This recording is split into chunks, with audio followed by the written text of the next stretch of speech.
بسم اللہ الرحمن الرحیم۔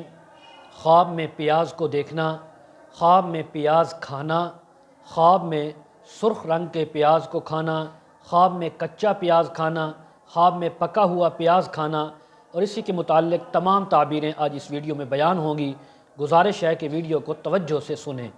حضرت ابراہیم کرمانی رحمہ اللہ تعالی فرماتے ہیں، خواب میں پیاز دیکھنا مال حرام کی دلیل ہے۔ اسی طرح ناخوشگوار بات سننے کی تعبیر ہے کہ کسی مرد یا عورت نے خواب میں پیاز کو دیکھا تو ان کو اس کی تعبیر یہ ہے کہ ان کو کوئی ناخوشگوار بات پہنچے گی جس سے ان کو رنج، غم اور تکلیف پہنچے گی۔ اور اگر خواب کا دیکھنے والا نیک آدمی ہے، پارسا ہے، تو یہ اور اپنی کوشش سے اپنے آپ کو پیاز کھانے سے روکتا ہے، پھر بھی تھوڑا بہت کھا لیا، تب بھی اس کے لیے یہ تعبیر اچھی ہے کہ اللہ تبارک و تعالی اس کو خیر پہنچائیں گے، اس کو نفع پہنچائیں گے۔ اور اگر خواب دیکھنے والا یعنی بد کردار ہے، گناہ گار ہے یا کافر ہے تو اس کے لیے یہ بہت بری تعبیر ہے۔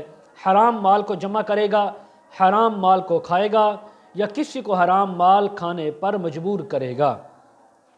اور اس کے اندر ایک تعبیر اس کی یہ ہے کہ ہمیشہ اس میں بری باتیں ہوں گی اور حرام مال جمع کرنے کے بعد ہمیشہ لوگوں سے لعن طعن سنے گا، بری باتیں سنے گا۔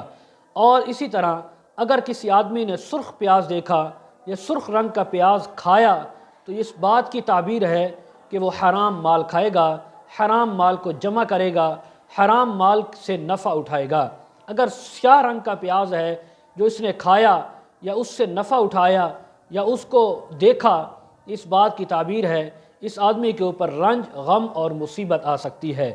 اور اگر اسی طرح اگر کسی آدمی نے پکا ہوا پیاز کھایا تو اس بات کی دلیل ہے کہ وہ حرام کاموں سے توبہ کرے گا، گناہوں سے رکے گا، کافر تھا تو مسلمان ہو جائے گا۔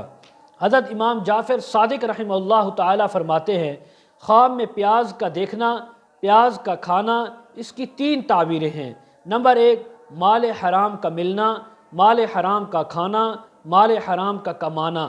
نمبر 2، غیبت، چغلی اور بری بات کا سننا، غیبت، چغلی اور بری بات کا کرنا، یہ تعبیر ہو سکتی ہے۔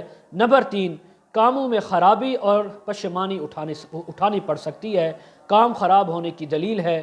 تو اس لیے اگر کوئی آدمی عام آدمی ہے، ہم جیسا گناہ گار، وہ خواب میں پیاز کو دیکھے، کھائے، تو اس کو چاہیے اللہ کے سامنے توبہ استغفار کرے اور صدقہ خیرات کرے تاکہ وہ ایسی بری اور خراب تعبیروں سے اللہ اس کی حفاظت فرمائے۔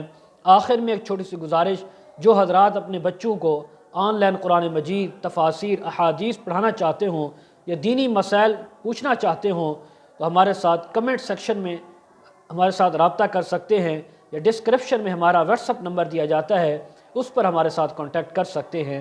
وآخر دعوانا ان الحمد للہ رب العالمین۔